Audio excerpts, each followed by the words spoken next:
All right, welcome everybody. I'm going to be sharing my screen now and going through this presentation on alignment, what, why, how.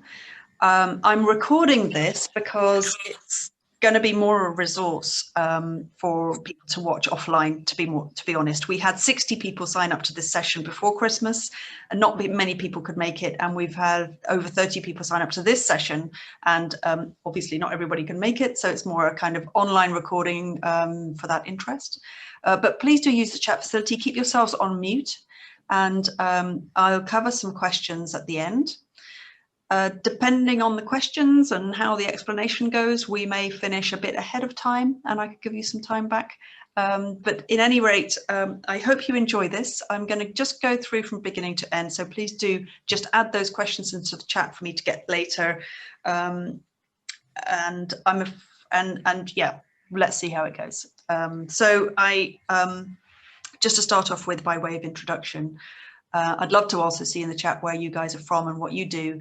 But for the moment, I'm based in the Netherlands. I'm running Mirror, and Mirror is actually it's an alignment diagnostic tool. We've been looking at how people align, what the latest research says about alignment.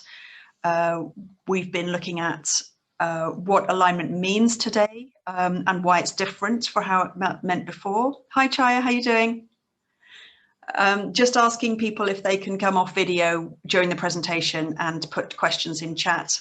No worries, thank you.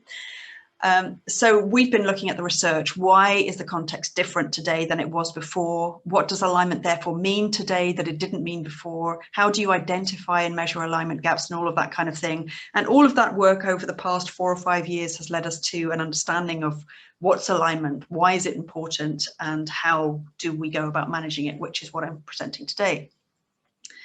So I'll get straight on with that. And I want to look at, firstly, what is the scope of alignment. So let's come into now this topic straight away. There's kind of 3 levels of alignment that we like to define. The first level of alignment is more broad. It's about alignment of the enterprise to the strategy. Hi, Victor. How are you doing? I'm fine. Thanks, Lindsay. Happy to be here. Do you mind going off video just for the presentation, putting any questions into chat, and then we'll open back up for Q&A afterwards? Of course. Yeah, we're just having everybody on mute and video. All right, so the scope of alignment. So the first level is about alignment of the enterprise to the strategy. So we're talking about connecting up the strategic intent with the purpose of the organization, the brand, the systems, the capability, and the architecture. There's a huge piece of work there. It's not always complete, but that's one level of alignment. The next level of alignment is about alignment of people to the strategy. So that's having people understand what that strategic intent is for the purpose of then implementing. Let's say we're in a typically organized sort of hierarchical structure of an organization to start with. The third level is about aligning people with each other so that they can collaborate for effective implementation. For the sake of clarity, we're only dealing with levels 2 and 3. So it's about people and it's about alignment. And that's because alignment is about shared meaning between people. It's not about what individual people think on their own. It's about how people are aligned together and how they understand things together. So the next question around what is about what's happening between people then. We like to call this the fog. So this is quite a slide that we use a lot, but it defines why this is actually a challenge to start with. So what's the alignment issue? The alignment issue is that we're human. So alignment is completely inevitable. It just depends how bad it gets, how much fog our organization's wading around in. So people have got their assumptions, they've got their biases, there's ambiguity around, people have their own interpretations, there's different influences, social, political, other influences, and there's information and gaps of information. So all of this together creates a kind of fog, which in the diverse and complex environment that we're in today, especially the remote one we're in today, makes for a pretty big soup of fog. So that's where we're starting from. And let's look more closely at the challenge then. So the challenge is that, and this is a piece of research that goes right back 20 years, effective delivery isn't actually about putting people with the relevant knowledge together. Effective delivery relies on people integrating their perspectives and collaborating as a single unit to be effective. And it's easy to overlook how challenging that can be. So let's just look at that a little bit more closely. So we've got different perspectives. That's how people see things. So we call that part the cognitive alignment part. And then there's the how they collaborate. That's what they do. That's the behavioral alignment part. Okay. So if you think about it, inside every organization and every workplace and every team, every person and context is completely unique. So we're dealing with trying to actualize, in the business of work, we're dealing with trying to actualize conceptual, ambiguous, and changing ambitions inside complex, dynamic, and diverse contexts. And that's why alignment is a big thing. So if we can do alignment better, people have a shared understanding about what they're doing and how they're doing it together, which leads to better engagement and collaboration and effectiveness. So this is strategic and it's tactical. It's all about just what they understand systemically in their whole work context. So the old-fashioned notion, if you like, that alignment is simply about linking individual goals with team goals, with organization goals, is just out of date. It's one-dimensional as far as we're concerned. Things are a lot more complex these days. So you're probably thinking, all right, if we're looking at this from a whole systems perspective and we're taking everything into account, how on earth do we manage that? It's just too complicated. Well, it comes down to structure. It comes down to being very clear and very specific. And I'll get onto that in the how section. But let's now look and make this more tangible with some concrete explanations about starting with cognitive alignment. So here's an example in a real team that we worked with on cognitive alignment. It was a university project team. It's the University of Upper Austria. And this was a team of master's students, and they were masters in healthcare and public management. Now, the project objective, I'll just explain the backdrop. The project objective was that they were to translate a co-living concept, you might have heard about this actually, from Vienna to Linz, where students share accommodation with elderly people for mutual advantage. Okay, so that concept was existing in Vienna. Their project objective was to take it to Linz.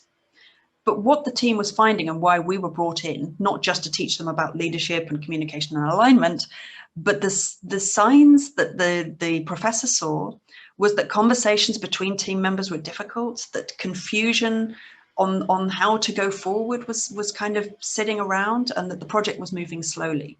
So these are sort of typical signs of misalignment. I'll go more into that a bit later. But when we actually asked them a single question, and our surveys ask for a lot of indicators, but this is just one question. What is the purpose of your team?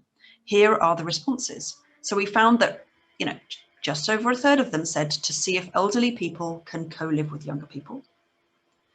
The same number of people said that the purpose of the team was to develop a new concept for co-living in Linz. And then a fewer number said to find out if the concept from Vienna works in Upper Austria.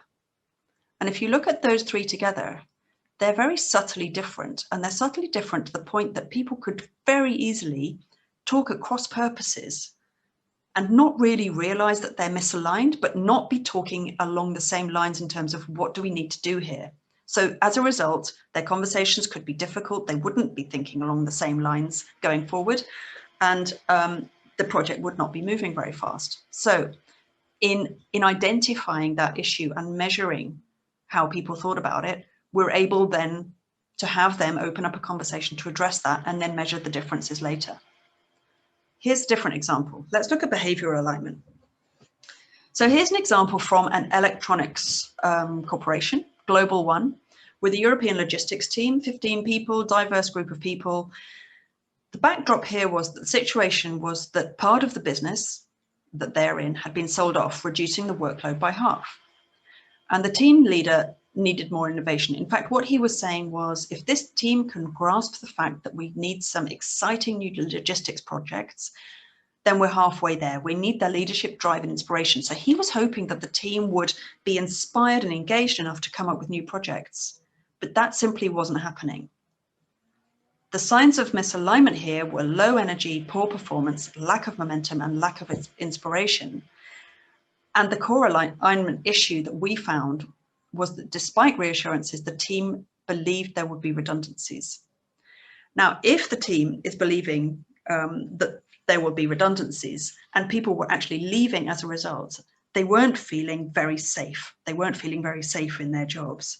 So of course here, they're not going to be bursting with energy to go and find those new projects because they believe that actually half of them are going to be leaving soon, despite the fact that the team leader had repeatedly said that they wouldn't.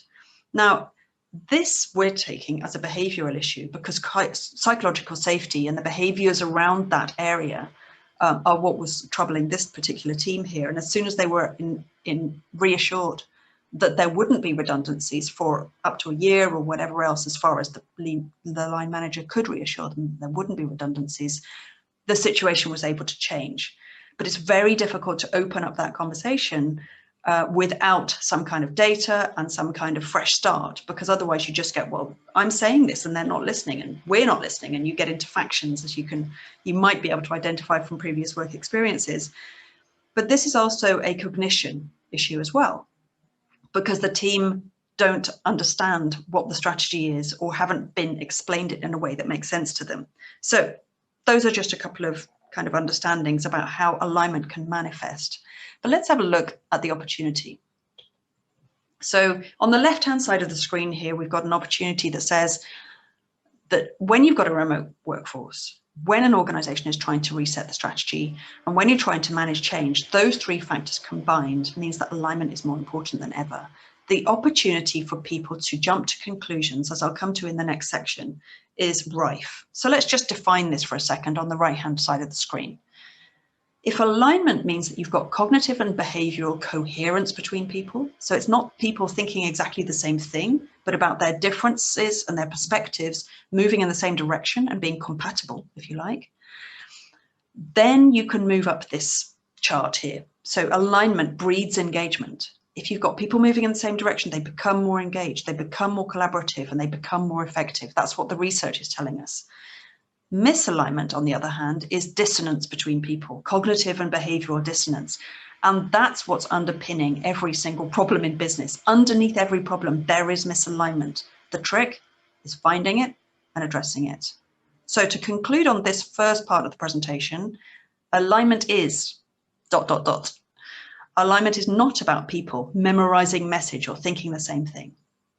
It's about a shared understanding between people. It's about cognition and behavior. Fundamentally, it's based on psychological safety, trust, that key element that we all know about these days. It's an opportunity in times of change because you can manage alignment. You just don't have to leave these things to fester and have a team struggle through misalignment and cumbersome conversations that don't get to the root of the problem. And alignment is a starting point for engagement, collaboration, and effectiveness. So that's end of part one. I'm just going to move on now to part two. Please chuck all of anything you want to say into the chat. So why? Well, perhaps the reason that people haven't got a handle on alignment yet so far, or that alignment isn't yet mainstream, although I'd say it's coming, is that alignment can be slippery stuff. Imagine having a conversation with your boss. The conversation can go in so many ways and so many people aren't included. How are you supposed to iron everything out and get out of the weeds? Well, for a start, alignment is difficult because it's difficult to share meaning to start with. I mean, look at this slide for a start. If you want to move from the left on sharing meaning, here's what one person thinks, what they can put into words and actions, what they then actually say and do. Those are all three different things. And then when that transfers into what people hear and see and hear, how they interpret those signals and the meaning that they get from that, you've got sort of 6 levels of barriers to overcome for sharing meaning. So sharing meaning itself is fundamentally difficult, but there's more. There's a more as to why is this difficult. There's room for error in the sharing of meaning itself. So let's go to some research. In neuroscience, so this goes back a couple of years, uncertainty makes us feel uncomfortable, okay?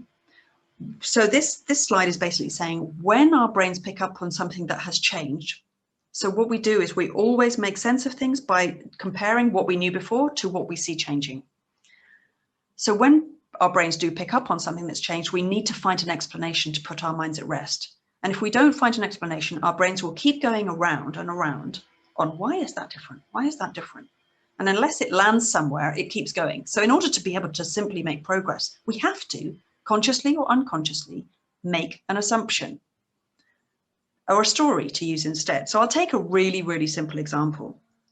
So here's an open window. Imagine it's your office window. Imagine you're still going to an office.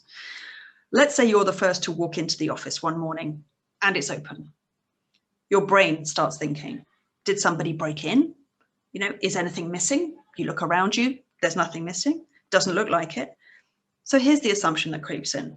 Well, probably the last person out last night, that's usually Nick, colleague Nick, forgot to close the window last night. Good job it didn't rain.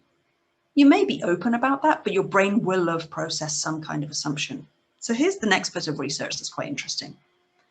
80% of conflicts at work occur because of stories that people have made up about what's happening, why, and used as the basis of actions. So let's say it turns out that Anna had already come into the office this morning and opened the window because she thought it was stuffy, and now she's popped out again. So that's exactly the kind of thing that can occur. Now, maybe that doesn't cause a problem, and this is a very simplistic one. But if you had come into the office and the window had been open 3 times in a row, you might then be quite angry at Nick, just without realizing that you had assumed 3 times in a row that he's usually the last one out, maybe he opens it.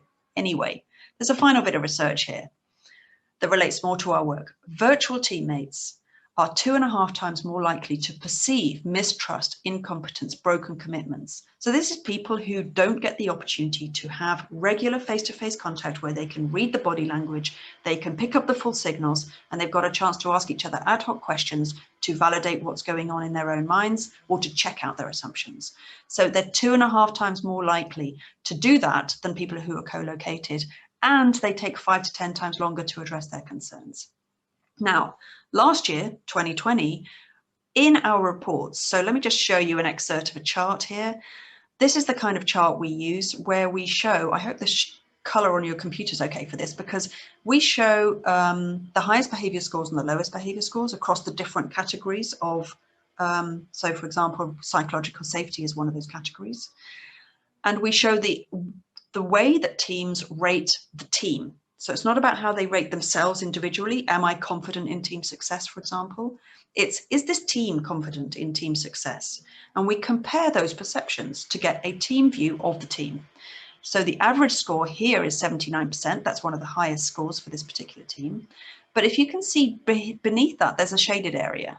So if this is showing up okay on your computer screen, you'll see that 50% was the lowest score provided, and 100% was the highest score provided. So we can see the spread of scores on that indicator, which leads us to see to what extent does the team have common ground on this response, and to what extent does the team differ, i.e., where are the alignment gaps?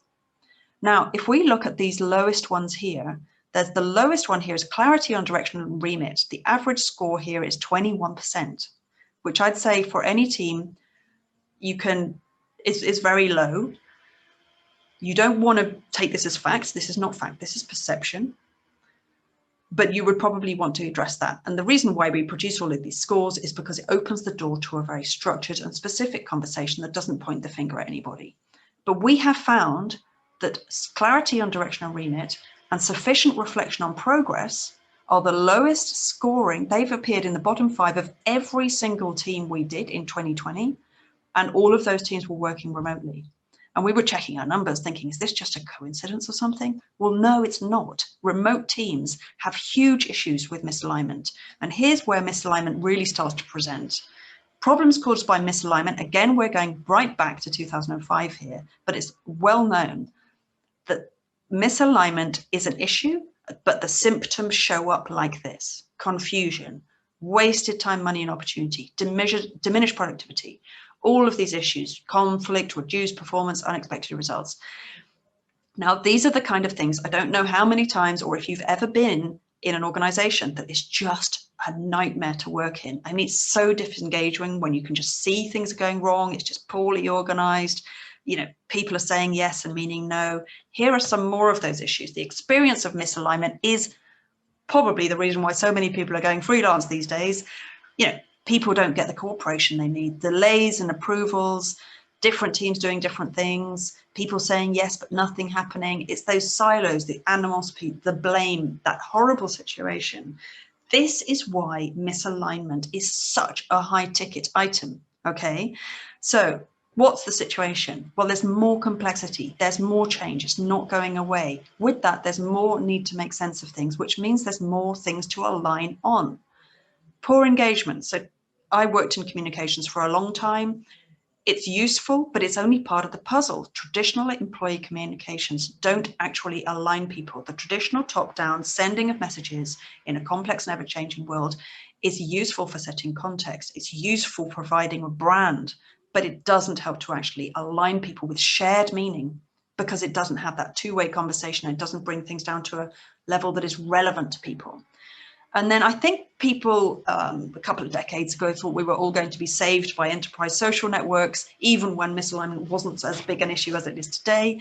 Enterprise social networks are great for sharing data and connecting people. But again, it's not about clarity and it's not about alignment. So where's this going? The future of work? Oh, more permanently dispersed and diverse teams, more short-term and freelance staff. You're probably not even going to meet the people that you're working with in the future. More automation. That means people are going to be fitting in with processes and having to understand those as well and determine what those processes are. All the while, customers are getting much more picky. There's higher demand for better, faster, cheaper, tailored products, and the need for accelerated learning, innovation, and performance is just huge. So the value of alignment, if you like to come at from that perspective, is that if you're able to create shared actionable meaning, if you're able to get people better collaborating, get faster adoption of change, more effective delivery, and then of course the performance and innovation goes up and people are more likely to be loyal and stay with the organization and not leave. That's the value of alignment. That's the opportunity that we're really looking at here. So why is it important to align? Here's the summary. We all think and communicate differently. That's the fog piece.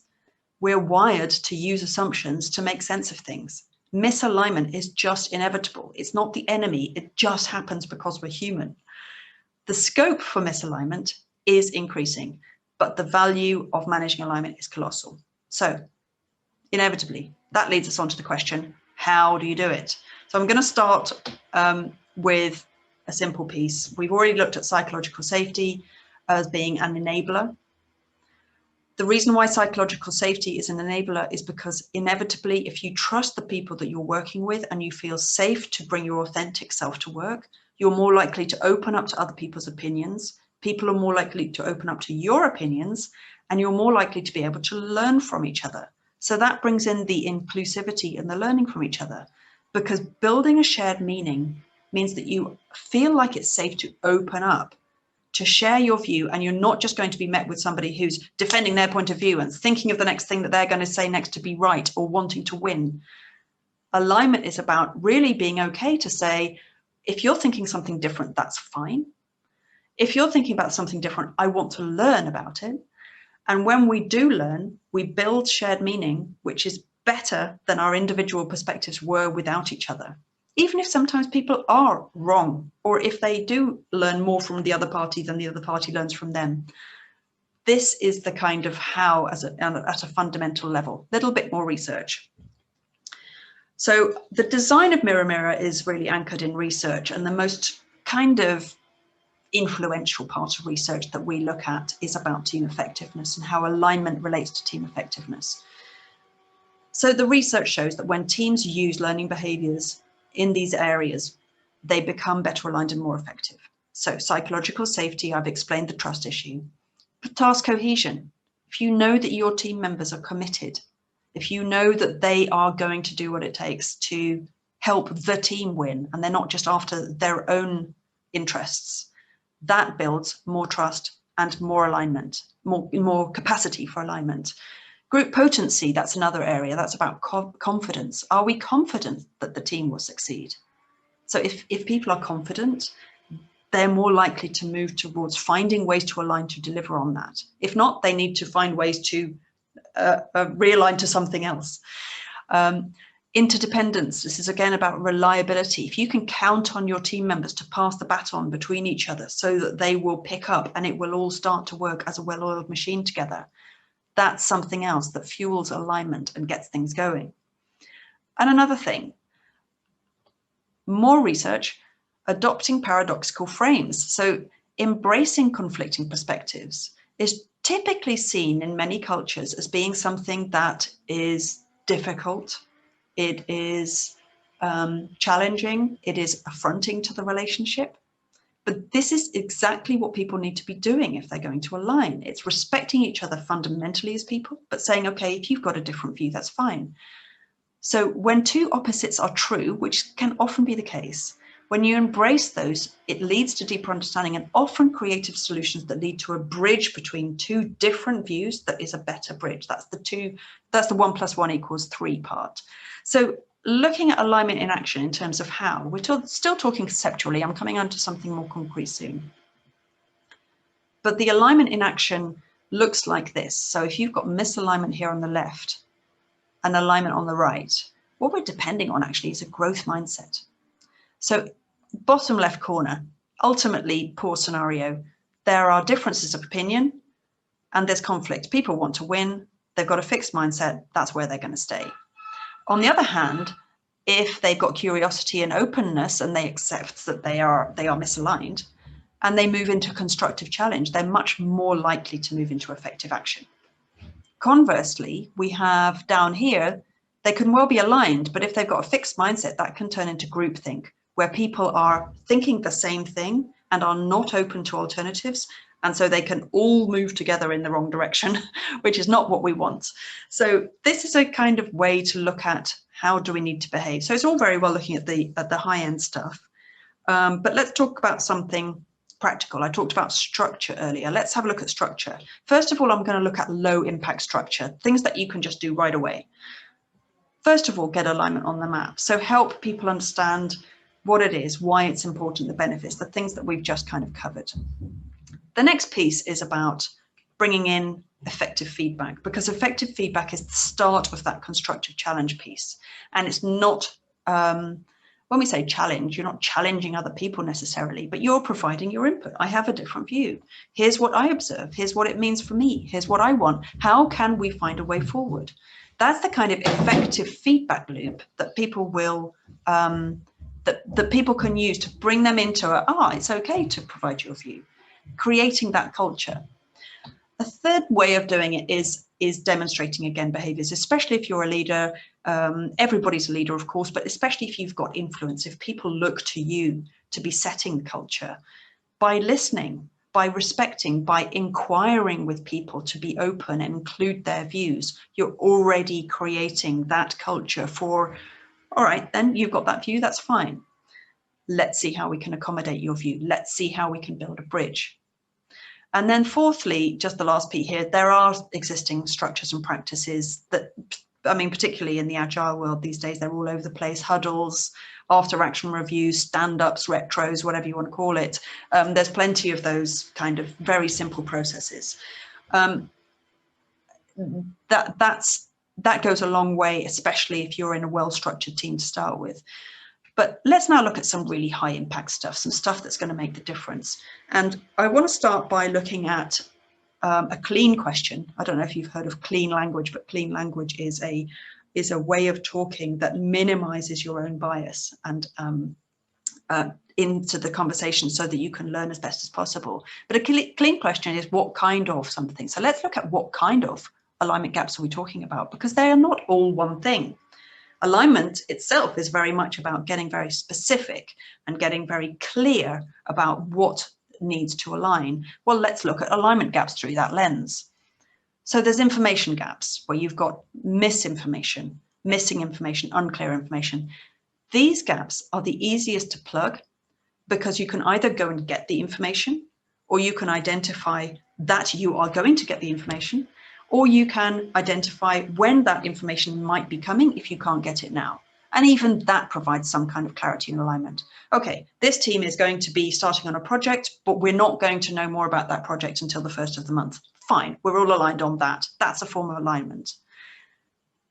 So that's the easiest part. The perspectives gaps piece is what we're really looking at when we're talking about the people alignment piece. So this is connecting people with a strategy, connecting people with each other so that they can collaborate and deliver on the strategy.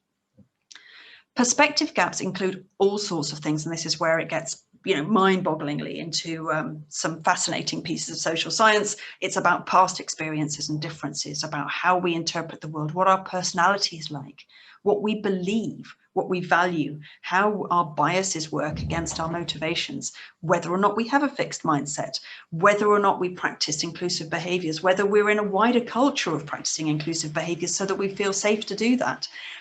What objectives we have, what objectives other people have, whether or not they conflict or not. So all of this is this fog piece that we want to use structure to unravel. And that's why sometimes the low impact items just don't get there. If you really want to align teams, there are better ways to do it. And I'm going to talk about it. And then finally here, purposeful gaps. So these can be intended or unintended. Sometimes they can be conscious or unconscious even, but they're usually driven by individual goals stemming from fear. This is where some of Lencioni's work comes in, if you're familiar with Lencioni. Fear of incompetence, fear of loss, fear of causing problems, or maybe there's a culture of mistrust. This is where people are not motivated for one reason or another to act on the team goals, but they're putting other goals first because of these reasons. So, and people use gaps all the time for their advantage and for the advantages of business as well.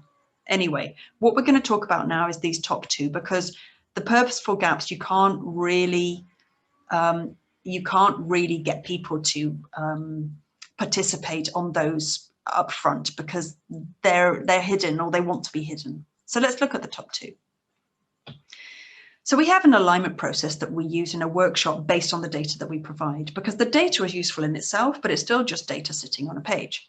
If you want to achieve alignment, you go from using that data, which is the into the conversation that you wouldn't have otherwise had, to use a conversation that will get you to the other side, which is more alignment. And this is the steps that we use. So let's differentiate. Is this gap an information gap or a perspective gap? Is it significant enough for us all to be paying our attention to it now? Should we be all stopping our work and looking at this? And I just want to say here that usually there are some key alignment issues, such as with the Global Electronics Corporation, such as people believing they were going to get fired. Those key alignment gaps can usually unravel everything else. You don't have to look at everything. There could be potentially hundreds of little alignment gaps or big alignment gaps in a team. You just want to find the high ticket items. So the high priority stuff is the stuff you want to get after. So how do you address it? So I've already talked to you about building a bridge. This is where two people will open up, try to understand each other, try to learn from each other, and trying to find a creative way forward that brings in two things that are true into a better solution that is a more advanced way forward. That's a bridge. That's the magic piece of alignment. You can also get alignment through clarity, as I've said. The Global Electronics Corporation was able to provide that particular team with clarity, the team leader was, by stating that there would definitely be no redundancies for at least the coming 12 months. It was not part of the plan, and stating that as an official fact in a team meeting, if possible, that can't always be stated, but let's say it is. That's an information gap. They're getting clarity on that. They are now more aligned on that fact. Alignment can be accepting a decision. So it can be, well, that's not my view, but this team view, the team comes first. We'll accept the decision and move on to it. They're aligned on the action that they will take to achieve a goal. It doesn't mean everybody has to believe in it and everybody has to agree necessarily with a particular course of action, that it would be their choice. But they do have to make a decision as a team and stick to it. And that is a form of alignment. And then finally, this last piece looks like a bit of a parking lot. It's not really. It just means that it's not important enough to take it the conversation forward with everybody in this particular room at this particular time, virtual room, whatever. But it could be just taking some more time to unravel. It could be between two people that maybe need some mediation about a particular long-held conflict that just needs to be unpacked a bit more. Maybe it needs more information before we come back to it. But let's agree to park that for a second, or park that for as long as it takes to get that one organized. So if you've got these 4 different ways of getting some kind of alignment, what is actually coming up while you're having this discussion is that people are thinking of actions, they're thinking of ideas or questions, they're providing feedback. And if all of these things are being captured during the course of this dialogue, then you have an action plan for the way forward that wouldn't have happened otherwise. So let me just give you some more insight into what alignment gaps look like. So just remember, what we're doing is we are comparing the way that people perceive things to find the common ground and differences. So we already had this question, for example, what's the purpose of your team? The answer is a free text question, and we're able to compare those answers to find out, well, where are people talking about things that are similar and where are people talking about things that are different? In this sense, the trick is to come up with, well, where's the conflict actually? Because you could have different answers that are kind of on the same lines, but they're not exactly the same, or you could have people talking about completely different things. So if they are talking about different things, you are identifying and exposing an alignment gap that otherwise could have gone on for months, to be honest. That's where this piece comes in, the cognitive alignment. I've got another example here actually about that from an EU organization. So this is an organization of self-managed teams with 60 people in 8 locations and 27 nationalities, all working remotely. And they're working on a remit of innovation. Now, this sounds like a fantastic, really advanced working model, but from an alignment perspective, there is a lot of scope for misalignment when you've got people working across multiple locations with lots of different cultures and nationalities on short-term projects. When we ran our surveys, we found that the largest concern was work overload. The most popular descriptor when people were describing their team was committed. High levels of pride. We love being in this team. We really want to achieve something, but there's this clarity, and we're so overloaded with work, and we don't have the clarity that we need strategically. So in a nutshell, while the signs of misalignment were complaints, it started to become a bit of us and them mentality. People were disengaged. Why are we doing all of this stuff? Why can't we get the clarity? Why don't da-da-da-da-da? The core alignment issue was that they had a different definition between the top teams and people in the actual working teams about what self-managed meant in practice. Because the leadership was saying, well, we're not going to give you any decisions because you're self-managed and you need to do that for yourselves. Whereas people on the ground were saying, well, we don't know how to prioritize because we don't understand what the strategic priorities are. And so as soon as they were able to get under the skin of that, which takes some getting to without a structure, I must say, but with the structure, you can see this kind of issue come up and the way forward becomes clear. Quarterly planning discussions where there's no authority in the room, but it's just between managements and teams to establish common priorities. So that's what they then started to do. And that's a classic kind of cognitive alignment gap. We're in self-managed teams. Okay, but did anybody really define what that means in practice? Okay, so here's another, for example, a behavioral alignment gap identification, psychological safety. We welcome different people and ideas. So this is on the lines of the chart that we saw earlier, welcoming of differences. Here, the team result was 63% average score, but they're all quite aligned around that. Top score 75, bottom score 50. So they roughly do welcome differences. Now, it's worth bearing in mind that 37% of the time, apparently they're not welcoming of differences, or they are less welcoming of differences. So it's always a discussion to have with the team around what's right for them. That's why it's difficult to benchmark alignment, because every team situation is unique. At what point does being more welcoming of differences help us? Is this something that we want to prioritize on? If so, how would we want to move that number? What would we need to be doing differently to make this 63 go up to, let's say, 90%? And that's the kind of alignment discussion that results in a kind of concrete action, ideas, questions, etc., that improves teams' effectiveness and improves alignment. So lastly, we also ask about structures, behaviors, and processes. So this is about what is the organization doing to support the team in being effective, even if it's not under the direct influence of the team itself. It's in their sphere of concern, at least. Relevance of the strategy is clear. Hopeless 10% there. Maybe that's why they're meeting. There's a meeting. Sufficient competencies, 30%. So here again, you can see how the conversation would open up. I'm going to go on to show how we measure change. So the way to measure change is to show results at 3 points in time. So let's just take this positivity level. You measure before the workshop. You measure after the workshop. Like I said, the workshop can be online or face-to-face. These days it's always online. But then you measure up three to 6 months later. And you can see how did the results change. Here they all were united on the fact that the average score of, they were all 75% aligned. There's no shaded area there.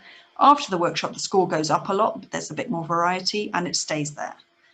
Clarity on how to achieve goals. This is real team results. So this is great results going on here with clarity on how to achieve goals and levels of team preparedness to succeed. And also we have level of alignment to the organizational vision. So these are the key 4 indicators that we measure over time to show change.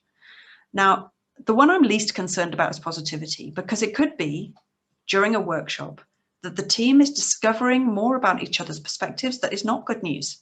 Maybe there are more challenges. There's more difficult things to deal with. There's a lot more work to do than they thought.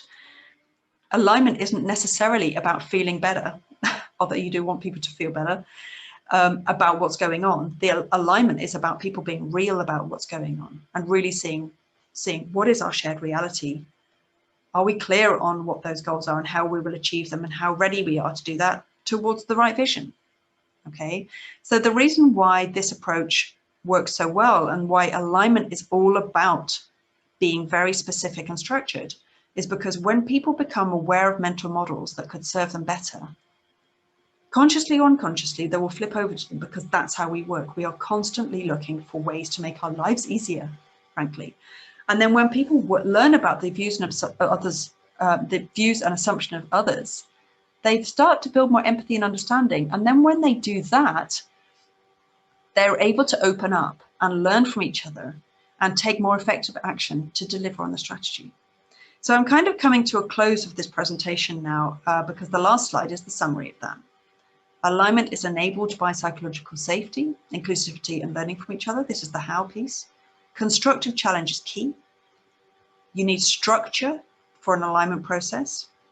You need to identify the gaps and then use the right process to close the gaps, which is about having managed conversations, ideally with third-party experienced facilitators. So I am going to stop sharing the screen. I'm going to ask everybody to come off, get onto video. Thank you. I am going to ask everybody to unmute and perhaps add to the chat where you're sitting and everything else. And I want to open up to ask if anybody's got questions about all of that stuff that I've just kind of thrown at you. So I do have a couple of warm-up questions that are typically asked if you want some time to think. Who wants some time to think? Hands up if you do.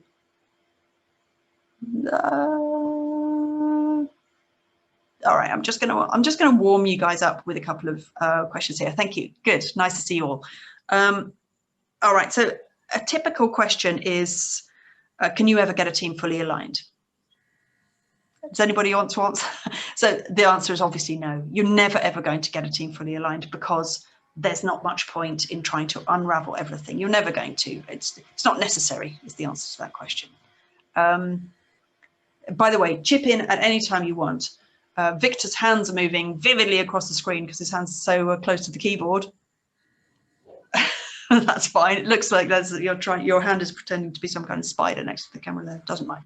I know, Victor, don't worry about that. Another typical question I get, by the way, is, oh, that's because Victor's been typing a question. I'll come to that in a second, is what's the role of the line manager here? Isn't that their role?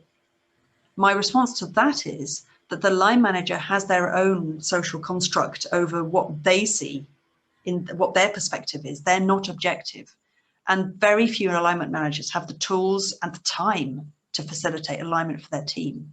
And just the idea of there being a line manager with people reporting into them makes it difficult for people to just fess up and start opening up, because it all depends on the culture of the organization. So I would say the line manager is definitely relevant for bringing strategic clarity to the team, obviously, and helping to inculcate the sort of culture that you need to have people organized with alignment to get that kind of culture going. But ideally, you would have a third-party facilitator on the case here. That could be in-house if it's a large organization, or out of house. Okay, so Victor's question. Victor, do you want to ask this in person, or do you want me to ask the question for you? Well, I was just typing it up because I thought it was practical. I like the tool, but I'm happy to share it. I rejoined because last time you showed there was a lot of information. I couldn't really process it. So Okay. now I had more chance to really absorb the message, if you will. I really like the deck, by the way. So if I recall well, there were 3 types of alignment that you mentioned: the information alignment, the last one was the purpose alignment, and that you excluded from your analysis, I guess, for some reason.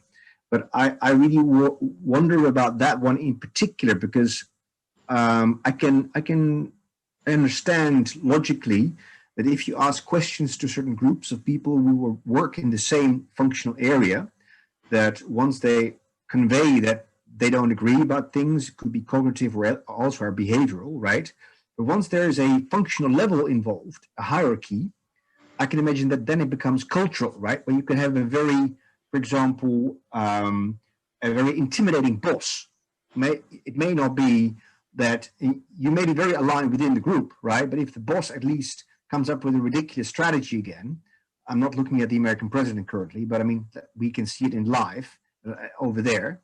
Strange things happen. So, I mean, how do you work with that kind of a dichotomy? How do you call it? How a pressure cooker, basically, when you try to align on the same level, but then at the top, there's again this distortion. Is there any way how you can discuss that? Have you got experience with that? Well, we don't necessarily require that everybody aligns on the same level, because if there are hierarchies in an organization, there are hierarchies in an organization, and people have different roles, responsibilities, and accountabilities. But when it comes to the influence of the boss, we also have a question set about the leader that can be included. Now, it could be that the boss needs to agree to that, and it would take a very, very brave boss to say, yep, come and rate me. But we have that. It's possible for people. And in fact, in the question set, so I don't know what you were talking about purpose, but the 3 levels were cognitive alignment. That's about what's happening in the context, behavioral alignment, and organizational support. And one of the organizational support questions is about strategic clarity. And if you don't have that, that clearly does create something there for the leader. So it's not as if the leader is some kind of force that just overrides everything. I mean, people will have their views because of the leader in play, and whatever the results show can reflect what is happening with the leader. So if there's an overall sponsor who wants to run this with multiple teams and they want to include the leadership question, then this is an opportunity for people to say that, to come out and say, and for people to be safe in doing that, because they're not going to be identified. To what extent does your leader support the team in being aligned and support the team in having effective conversations? So we measure that, actually, if that answers your question. Thank you. All right.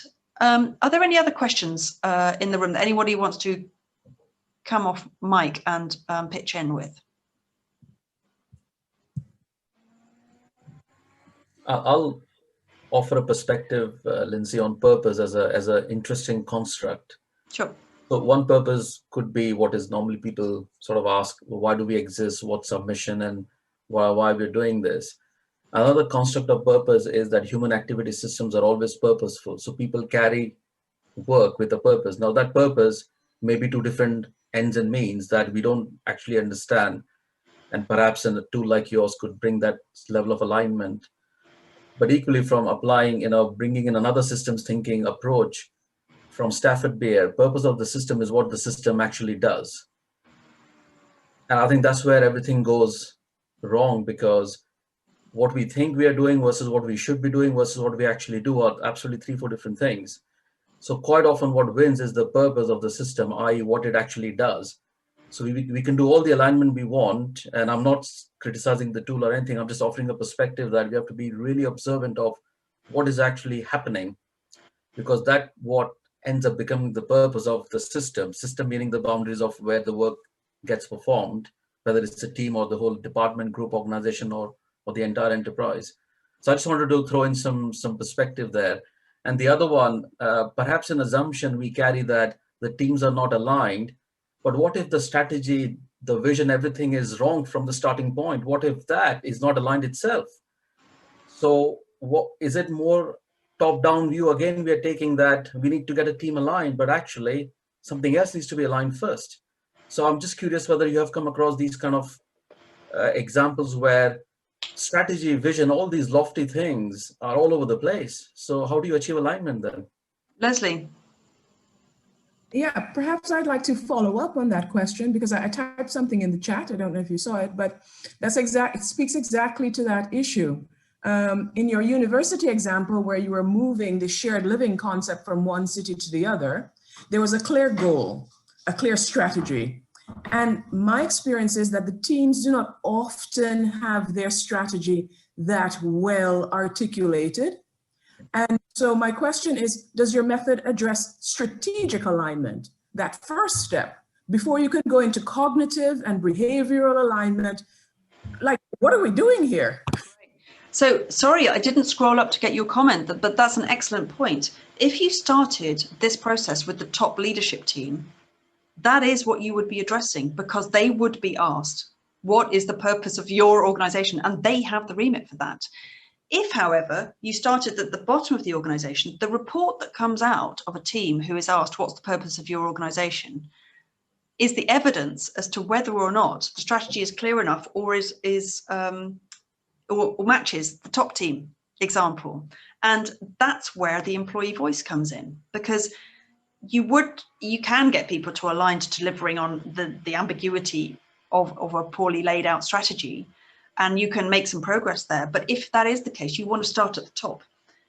And if you don't, you get the feedback to start at the top, because it's written down in black and white. And that's where the two-way communication comes into alignment, and the shared meaning comes in, because then you're able to share meaning with the top team. This is what these teams think that the organization is doing. It's absolute gold dust for the communicator, whose job it is to bridge the strategic intent at the top table from the bottom table. Now, what we don't do, and I think this comes back to your initial question, Parag, what we don't do is facilitate that top level. Do you remember at the beginning of the presentation, the scope of alignment?